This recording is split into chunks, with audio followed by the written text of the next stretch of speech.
There are so many things that could be said right now with the emotions and the feelings that I have towards the New York Knicks winning this NBA championship. I have so many notes, and I don't even think I'll be able to reach half of them on just what was witnessed here in Game 5. Um, I'll start off by giving a humongous shout out to the San Antonio Spurs. Um, OKC fan, got to give them props. They knocked the defending champions, and they were able to take the current NBA champions to a Game 5. Unfortunate, there was a tons of opportunities for the San Antonio Spurs to overcome the deficits that they kind of put on themselves towards the second half. But that just shows the youth of the team, right? Most times, teams like this falter in the first or second round. Rarely do they get to the Western Conference Finals, and almost never, if never, do they get to the NBA Finals with such a young core. So it sucks to fail on the biggest stage. They have some killers. This will not be their last time that they will ever reach the NBA Finals. OKC fan, I'd like to hope that we give them a run for their money. I think it's going to be really competitive in the Western Conference. But theoretically and realistically, the Spurs could be back next year. I mean, they're only going to get better. They're only going to get better. But that is enough with the San Antonio Spurs for now. Move on to those Villanova Knicks, baby. Jalen Brunson. I just words cannot even describe what I was witnessing in that game. Every single tough shot that he hit, every single one, every single easy shot that he hit, it did not matter. I mean, everything looked good. This was his best shooting split out of the series. The other ones he was chucking, but he was still hitting his averages of 25-30. I don't really consider that chucking, even if you're kind of matching the shot to a point spread. This time it was evident. I mean, he was around 50% this game, and a lot of those shots were tough. He also, fun fact, I'm sure anybody that was watching the game heard from the announcement and the broadcast crew that he is the first person in a Knicks uniform to reach above 40 in a finals game, and he got 45 of them things, right? The last person before that was Willis Reed with 38. So, not only has he already had this captain/king moniker when it comes to who he is, it's done. Like, it's officially done. Like that, he is the king of New York, and there's no room for negotiation. What he did for Game 5 was fantastic. Through all the adversity with the refereeing that I saw that game, a lot of them were really bad. I didn't want to get into it this early, but my train of thought kind of led to it. The Wembanyama closeout on Jalen Brunson's leg, I thought that was as dirty as it gets. Personally, I thought that is as dirty as it could be as a quote-unquote basketball play. Because we saw Jalen Brunson have the same thing happen Game 3 where he closed out on Julian Champagnie, where Julian Champagnie hunts feet. That sounds a little weird and fetishy, but he hunts people when they go to close out and to land on their feet. Wembanyama had a very interesting take on how he wanted to close out, where he kind of moved over here, then his big-ass foot shifted right below his foot. And it looked bad.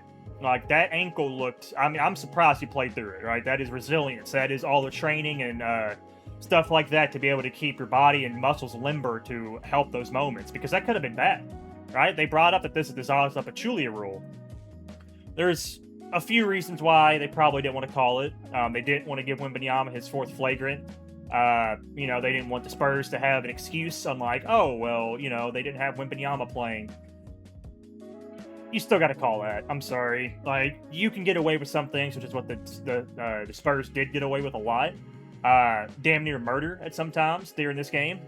But that is one that you can't avoid. Like, it was getting rough. And if the Knicks lost that game, this video would have a different tone, right? Where it was getting that rough to watch.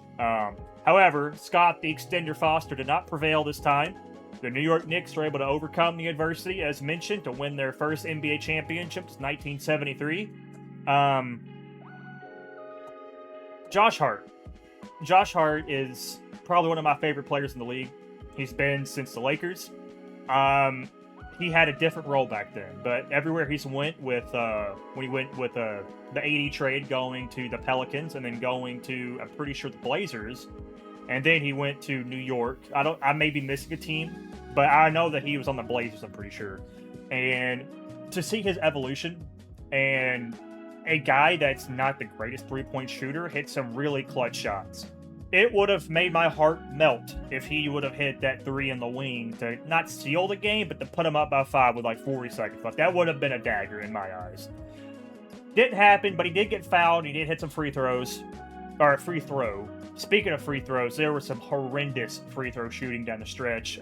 Getting a little worried for the Knicks, and right back on the Spurs side, Wembanyama and Dylan Harper missed free throws. So it was just overall disgusting on both teams to be missing clutch free throws like that. But luckily, the Knicks had enough of a cushion to survive that, right?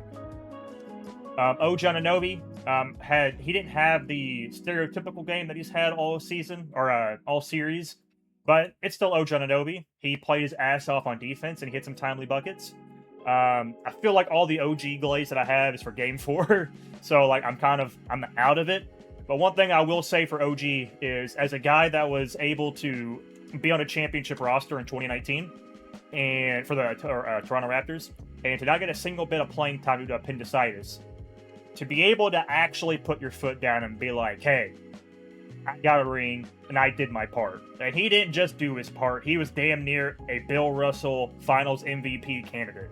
If Jalen Brunson didn't go off for 45, if that was OG, if OG Anunoby would have went off for 45 to steal this game, that's OG's award. And that's insane. Like, that is insane as a guy that you wouldn't have thought would have done that. People have been high on OG's draft stock for a very long time, but not at this level. Huge shout out to Mikal Bridges. One of my first notes was Mikal Bridges' shooting confidence in this game. I don't really care how bad you shoot in some instances if they're really bad shots. I just want to see you shoot. As watching somebody who's their star center, Chet Holmgren, decided to hide in his turtle shell Game 7, to see Mikal Bridges, quote-unquote, back against the wall, like I know that he has a ton of leverage. I mean, it's 3-1, right? But, I mean, you don't want to give any space. To see Mikal Bridges be able to go out there and shoot and shoot and shoot and be the second leading scorer of that team for this year or for this game is good. That is what you want. That is why you trade 5 picks for a guy like this. Do I still agree with that? Probably not. You know, I feel like 5 is still excessive, but I can't say shit now. I mean, they won a championship with Mikal Bridges, right? So the gamble paid off. Everybody in the front office were very high on Mikal Bridges, I included, with his stint in Brooklyn. And it's always good to pair people that are going to play well together. Like, that's why they're mentioned as the Villanova Knicks. Unfortunately, Dante DiVincenzo, he wasn't there. I felt very sad for that, because, like, it's the entire team, almost. Except, maybe Chris Jenkins was somewhere over there, or Jenkins, maybe he was somewhere over there, so that would have been cool. And I'm sure he's repping for his Villy boys, all that. But it sucks, because for anyone that's unaware, Dante DiVincenzo had an injury. I believe it was an ACL tear, MCL, something like that. It was something on the leg during the, I want to say... I don't know if it was a Spurs game. It may have been against the Spurs. I don't remember.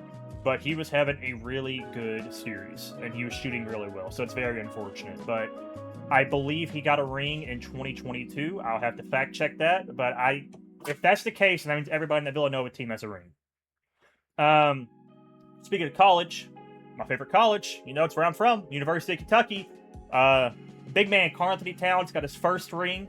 Well-deserved. Not for this particular game, and maybe even Game 4 even, where he got into early foul trouble. But those first 3 games, Karl Anthony Towns played well, and he was an imposing factor enough. As we've talked about, having somebody that's aggressive enough to play their role is all that matters, right? Chet Holmgren did not meet that quota/criteria during the Game 7 and the entire series, pretty much. He was scared. Cat didn't play with that same level of fear. He was setting fear for a lot of things that he was doing, right? My dog in the background, I can see him poking through the blur. Yeah, it's special. Everybody knows all the things that Karl Anthony Towns has been through. It's very documented with his mother passing away to COVID.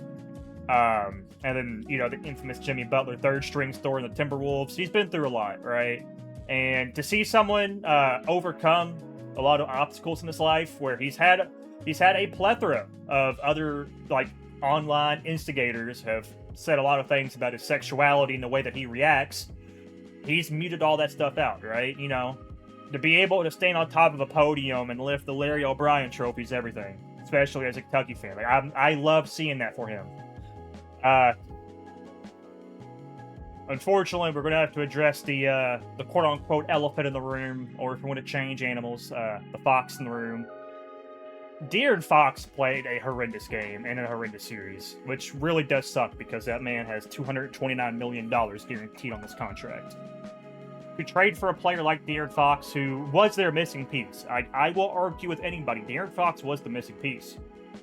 To become unplayable down the stretch, where we're giving a rookie your minutes who perform better with those minutes, that's a tough pill to swallow. That is a tough pill to swallow. I liked his aggressiveness. You know, I felt like even though through all the adversity, De'Aaron Fox still went out guns blazing. He had good shots. He did not hit the shots. And for some people, that may be worse. But like I said, it's so much better than the alternative of not shooting at all. He didn't have to, and he still did, which Spurs fans may disagree, you know. Knicks fans may agree, like in the other, like, you know, inverse. But I don't know. It sucks. Like I'm at a loss of words from just how bad he played. And I hope same thing with like Chet Holmgren. You know, he's probably gonna get the same treatment of like, you know, it's gonna be rough. Spurs fans are gonna be sending him a lot of very mean and, you know, hate-oriented speeches towards him. Keep your chin up. You know, it's not the last. You know, you're still on this team. Just hopefully the team can get better. You know what I mean? But yeah, it's unfortunate. Everybody else in that Spurs team, Stephon Castle had a pretty bad game, but I'll give him a pass. He did take some interesting shots, and he kind of passed up on open shots. So I didn't really like that on his game. But he's had a terrific season, being second option. Reminiscent of the shirt that I'm wearing right here, being a second-year guy to put up those sort of stats. He played fantastic defense. Aggressive, yes, but I don't care. You know, I think that's what defense is aggressiveness and aggression, you know. So I'll give him the pass in the shooting slump that he had today. It's unfortunate that it happened in a game for a, you know, potential to bring it back to a game 6, but it is what it is. Julian Champagnie had a really good series. I am very proud of him. St. John's legend, Julian Champagnie, being able to bounce off a just absolute ludicrous scenario of getting cut for Mac McClung for a dunk contest to getting contributive minutes, there we go, messed that word up, on your 3 balls and shooting almost 50% damn near. It's really good. So really proud of you. Devin Vassell played his role. Last but not least, for the San Antonio Spurs, got to mention Big Wemby.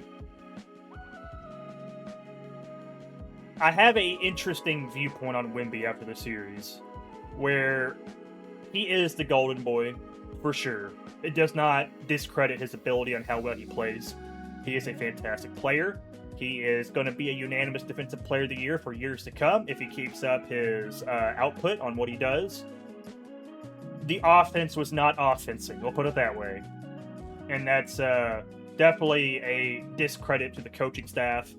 I felt like he settled for too many jumpers. He can hit the 3 ball, but that is not something in his arsenal that I would like to rely on. He passed up on God knows how many shots within 15 to 23 feet. Shots that are very high percentage, and the times that he would take them were kind of over 7-footers. And it does not matter if you're 7'5". Taking a fading shot like that is never like a good shot, per se. You know what I mean? Like, there's always better shots. And those little fadeaway shots in the series did not go in for him. Yeah. That does not take away the series that he did have, the series that he had previously, and just his overall playoff production. We have never seen a player with that much dominance on the defensive side and kind of grow into that during the playoffs. Like, he had a damn near MVP season, but he had some disgusting games in the playoffs. Like, I said Spurs in 5, and a lot of that was because of the absolute powerhouse that is Victor Wembanyama. So, the fact that the New York Knicks were able to slow him down enough to take this and win in 5, completely inverse my own script, and win in 5 is just fantastic for the New York Knicks. I'm happy for all your fans. I feel like Dylan Harper I probably didn't mention enough about Dylan Harper. I apologize for all the pausing. I'm trying to just, like I said, I have so many notes on what I took for this game, and I have a lot to say. I'm trying to condense it as much as I can. It still may be a 30-minute video. I don't know. But Dylan Harper's the future.